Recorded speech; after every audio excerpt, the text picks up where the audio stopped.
So my guest today is a brand creation expert with a catalogue of over 557 brands to his name.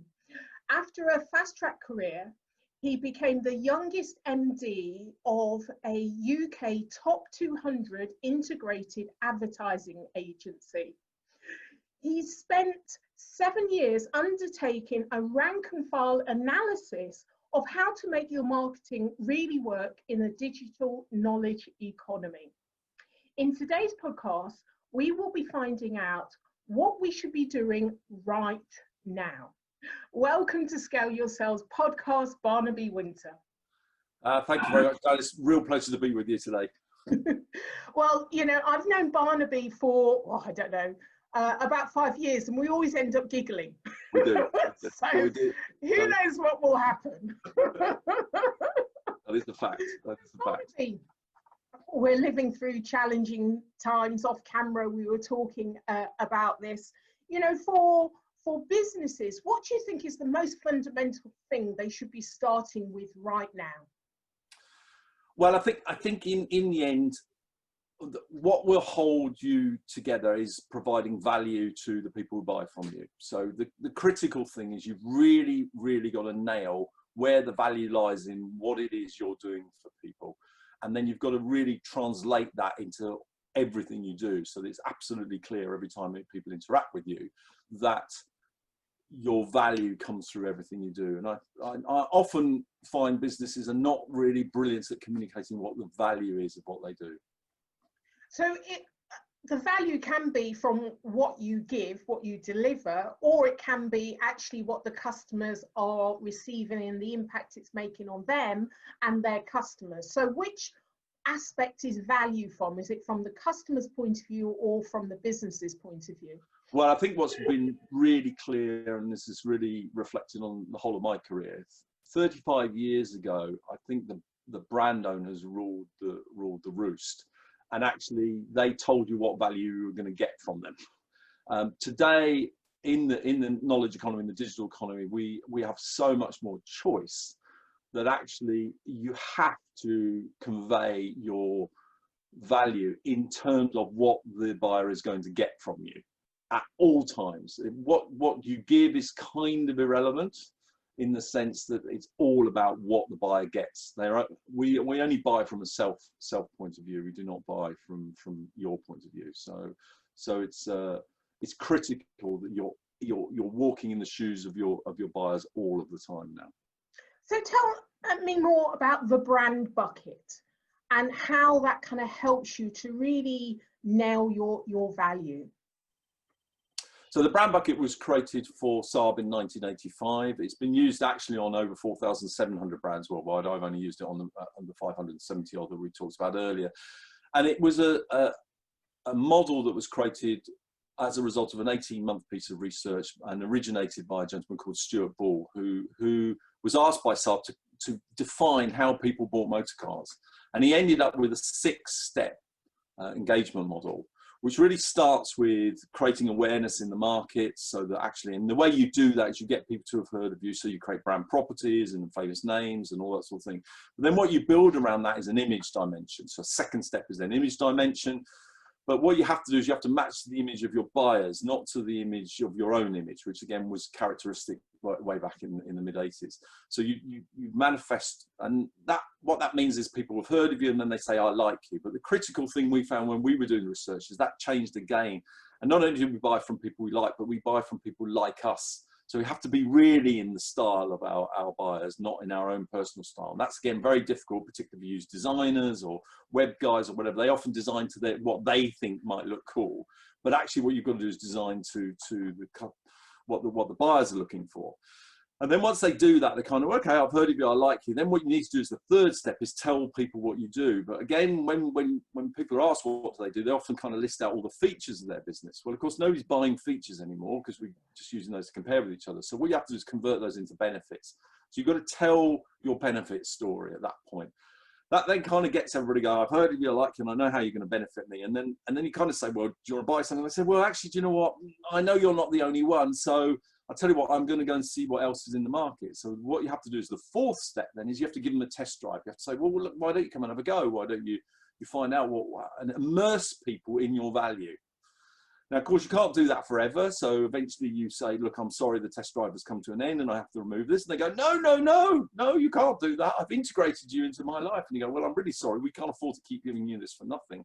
So that's the point where you say, oh, I really can't help. I can't give you this. And they go, oh, well, what are we going to do? And you go, oh, I don't know. And they go, I do have one idea. And then what's that? You give us money and we'll carry on with this. And they go, oh, that's a good idea. Here, have as much as you want. Right. And at that point, most marketing people say, job done, took this suspect, turned them into a prospect, took them from cold to warm to hot and all this other rubbish that people talk about. And now they bought and they say, because we've done that, we're going to lunch, right? And that's what most marketing people do. But actually what we found through the research is actually this is when value is really nailed, because people have given you money, they've given you time, they've invested in the relationship. You've done the same with your product or service. And you've really got to then do what's then the fifth step, which is make the experience of being a buyer truly amazing. And you'll know instinctively when you take part in a purchase process and people really look after you, and you feel like you're getting extra value and all that sort of thing, and you feel much better about it. And if you get that, the sixth step then is building loyalty, which is making sure that you look after the people who buy from you. They'll buy more stuff from you, which is really critical, but secondly, they'll advocate the fact that you're brilliant, and they'll tell other people how brilliant you are because you made the whole experience amazing. So the 6 steps, we summarize those then to 3 sort of sections, which is the first 2 is about engaging people. The second 2 are about demonstrating your value, so through facts match and the test drive. And the third one is delivering on that value through what we call usage and loyalty. So those are the 6 steps down into 3. Now, if you apply that strategy to everything you do, and you kind of make those sort of almost titles of your marketing plan, and you make sure you're always doing something along that journey, people will effectively become part of your business, and in our terms, fill your brand bucket. So, wow, I mean, we're lucky to get that. But I must say to listeners, you really need to get the book as well, the brand bucket, because there's lots of examples in there to actually help you apply the 6 steps. And it's interesting that this was developed a while ago, and there's lots of user cases, but actually it's so relevant now when we're talking about the knowledge economy and customer experience. This is the step that a lot of not only marketing but salespeople, customer service, and creating customer advocates, this is the step that many companies forget. Why do you think that is? Well, I think in the end, people, well, there are 2 reasons. First of all, there's the what we call the swear word in our business, the F word. So I'll only use it the once because I don't like to swear on these things. But no. The funnel mindset, yeah. And what that is of course, the way the media industry is set up is it's trying to pour people into the top of your F word, and then on the assumption it's all going to pour out over the floor, which is your job. So the way the marketing industry, the sales industry is all about pouring people in the top. So what happens is business leaders sort of get hung up on the fact they've got to keep pouring people in the top, rather than think on the basis that it's a numbers game. I mean, how many times have you heard that? It's a numbers game, right? It is a numbers game, but it's not about getting every Tom, Dick and Harry to come into the top of your F word. Actually, it's about finding the right people to come into your bucket and then look after them, knowing you're going to lose a few along the way. And the reason why it's shaped like a bucket is because we mathematically analysed the drop-off rates between everything. That's why it's that shape. Again, we did that for Saab, and we've done it ever since. And the reality is that people are more focused, and then also, and you'll have come across this many times, Janice, there's a concept called after sales. It's like it's something that's completely different to sales, right? It's like the sale is done and there's after sales. So organizations often have this kind of after sales mentality. You are having a laugh, aren't you? Actually, when people give you money, you're much more in selling mode, because you've got to keep delivering the value. You have to enhance the relationship. You have to keep making the say, I'm really grateful that I bought this. So of course, the focus is from the media industries. They only make money by pouring people into the top of the F word. And secondly, after sales is a separate division altogether. So what's happened is there's been a disconnect between sales and marketing and after sales, customer service. You know, you know, if you've worked with any of the utilities or the banks, you'll find it's nigh on impossible to get any form of bottom of the bucket activity from those organisations. You just sit there in a permanent state of frustration.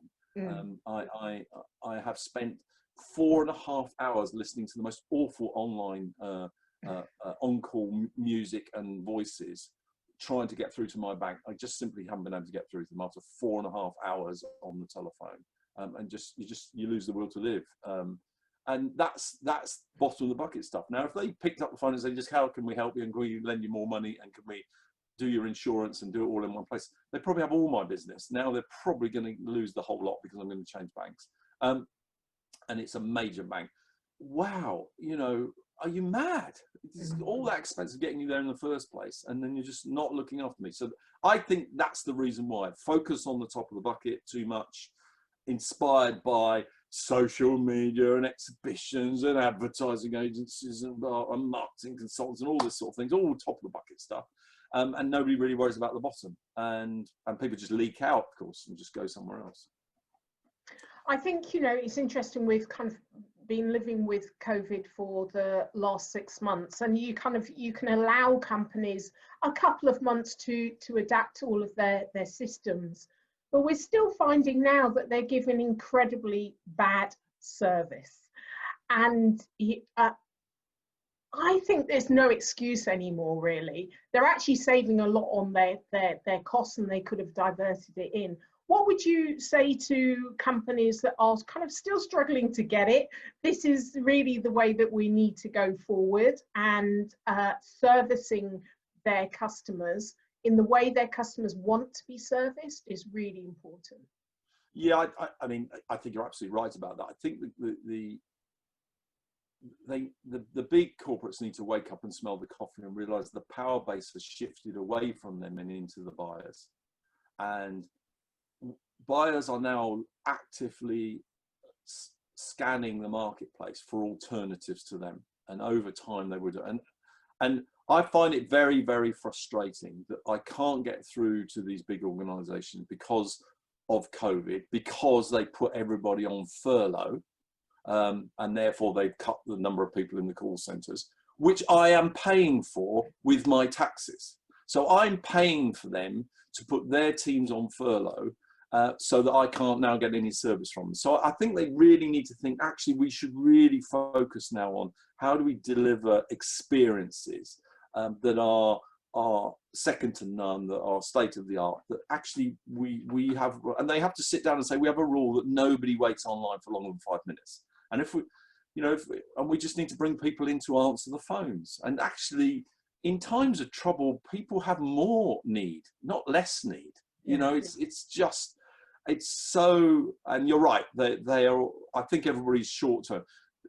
The other thing is, why, when you've got a system where a government's only there for 5 years and you know, and a board probably is only 5 years long, nobody's taking a long-term plan on this. They're all focusing on, okay, so I expect the majority of the board people who are in these big organisations are all looking to stop work inside the next 10 years. They have no interest in creating something that might be any use to somebody who's now currently 25 and will be with that particular organisation for 30 years. They have no interest in that. They're only interested in, can they keep the share price up so that when they retire, they can take as much money out of it. It's greed. It's a systemic problem. It's everything about it is wrong. And I think anything we can do to disrupt that now by being small businesses that actually have small communities, small tribes, people who love working with us, and we all make a difference, and we all do that, I think we can start to bring these big corporates down, and I think we need to. I think you make a really interesting point about boards. They tend to be, you know, on the elderly side, and the idea is that they have more experience to bring to bear, but the actual experience is irrelevant. You know, if we think of the digital knowledge economy and technology. I'm not saying that across the board for everybody, but actually you would think it would be wise to have a mixture of ages and of course kind of race and gender as well. But I think age is really important. If you had someone that was 20 that was on a board, they're thinking in a completely different way, and they're certainly future thinking as well.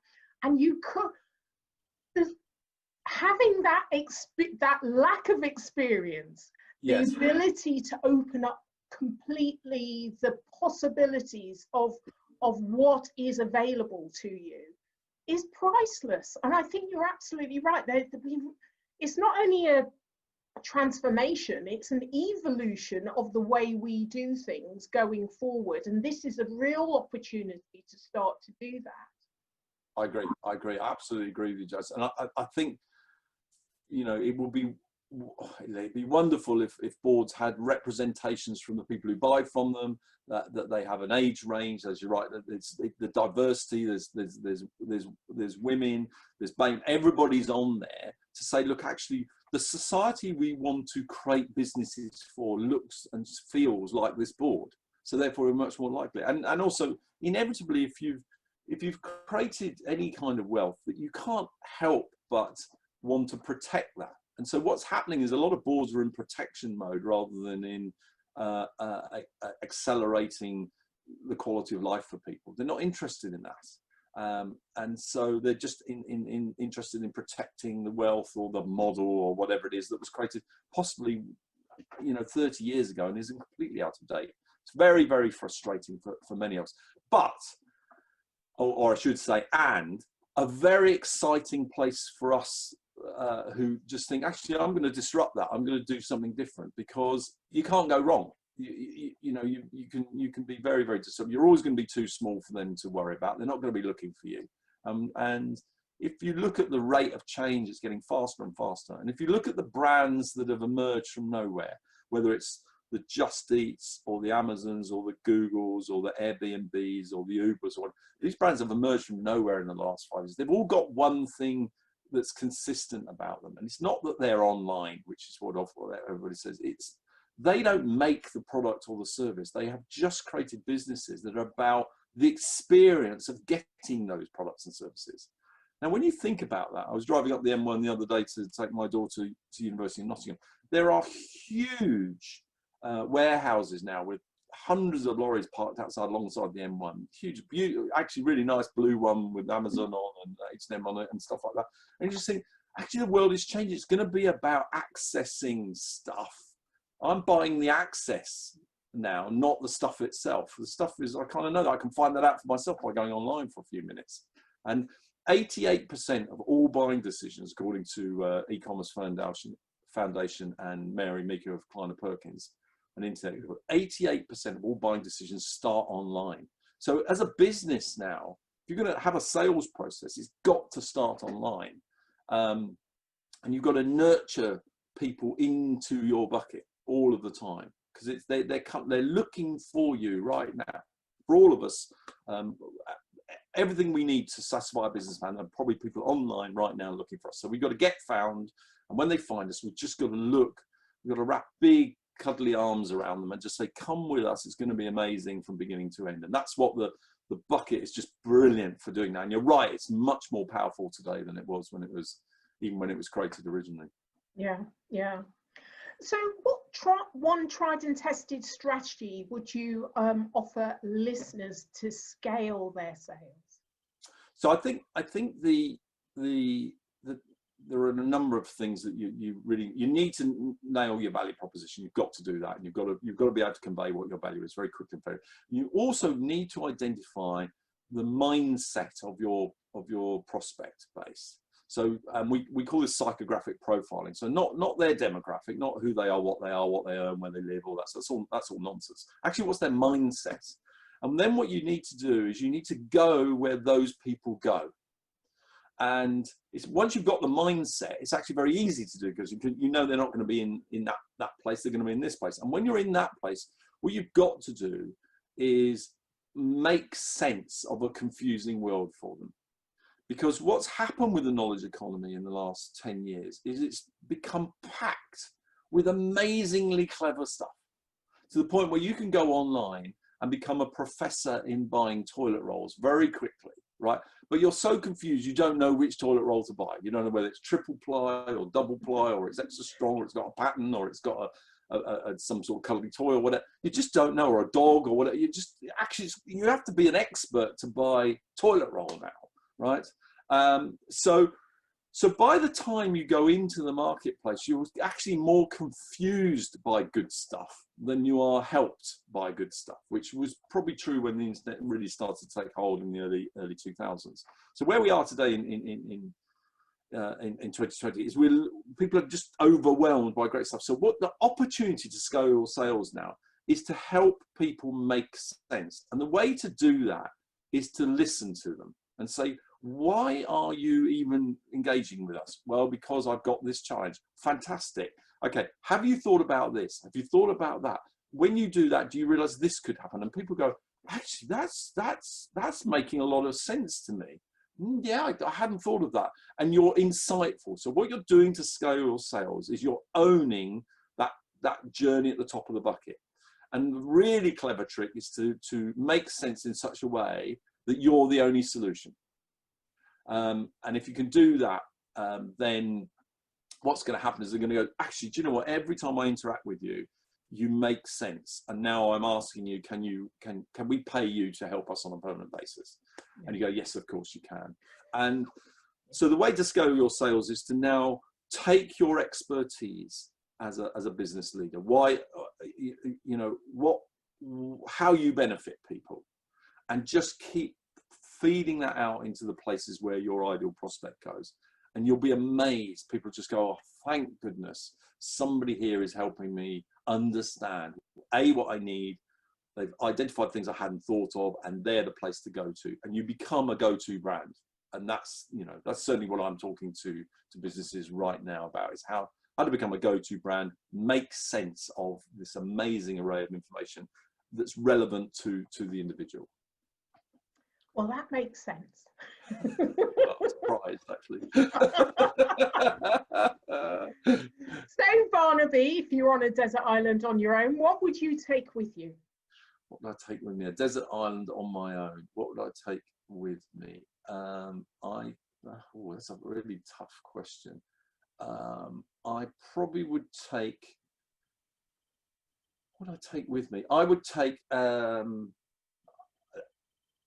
I think I would take a pen and paper, or enough pen and paper to last me for something, because I adore expressing ideas through writing, and I would just write lots of stuff. And then if nobody came to find me, they might find a pile of dried out bones, but a big pile of stuff that people can read and get a flavour of who I was. So I think I'd want to be able to write and just use the peace and tranquility of my desert island to allow my free thinking to transfer to paper. It's yours. And some toilet paper as well. No, well, you seem to know a lot about it. Well, to be fair, my writing's not that good, so I'll probably just use that.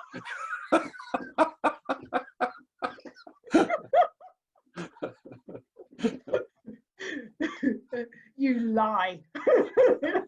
I've read lots of your stuff. So, Barnaby, how can listeners get hold of you? Well, listen, it would be inappropriate if I'm talking about all buying decisions start online. You couldn't find me online. Actually, if you type in Barnaby Wynter, W-Y-N-T-E-R, you'll see there's two versions online. There's an older one, which is me, and a young guy who plays music. It's spelled the same way. He's not me, so so don't go to this. But you can find my website is www.barnabywynter with a y.com, just to be annoyed, and of course LinkedIn, always the best way. Very easy to find on LinkedIn. I connect with just about everybody. Great if you could put a message, because it just makes it a little bit more interesting. Then I'd like to connect with you, and you go why and all that sort of thing, and then you say I actually haven't had any friends this week, so I'll connect anyway. So LinkedIn, website, and just Google me. You'll find. There's certainly a lot of people on LinkedIn that haven't had friends that want to connect, and then sadly want to sell to you. Yeah, which is a shame, really. It's a shame, really, that they haven't worked out. That's how, you know, again, if on LinkedIn, a great LinkedIn strategy, connect with people, give people an insight, give people something that makes sense. Say, look, actually, what we found out as a business is this can make a difference to businesses like yours. And you go, okay, that's quite interesting. And you'll suddenly find a conversation is much more fruitful that way. Yeah. If you give insights and things, that's how you scale yourselves. Yeah, yeah. Well, thank you for giving so much of your insight, Barnaby. It's been an absolute pleasure, as always. I love talking to you. So thank you for being a guest on Scale Your Sales podcast, Barnaby Wynter. Thank you. With a Y. With a Y.